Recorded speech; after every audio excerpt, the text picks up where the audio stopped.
Sosok Nikita Mirzani sempat jadi sorotan saat dilaporkan oleh Dito Mahendra. Nikita Mirzani kemudian ditangkap polisi dan sempat masuk penjara sejak Oktober lalu. Beberapa kali Nikita juga dikabarkan harus masuk rumah sakit karena lehernya mengalami pengapuran hingga saraf kejepit. Meski begitu, kini sang nyai dapat bernafas lega karena akhirnya bisa bebas. Dilansir dari kompas.com, Nikita Mirzani dinyatakan bebas dari tuduhan pencemaran nama baik. Baru beberapa hari bebas, Nikita Mirzani kembali koar-koar di media sosial.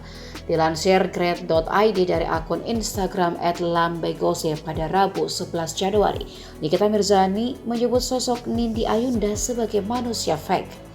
Nikita Mirzani juga menantang Nindi untuk melaporkan dirinya ke kantor polisi.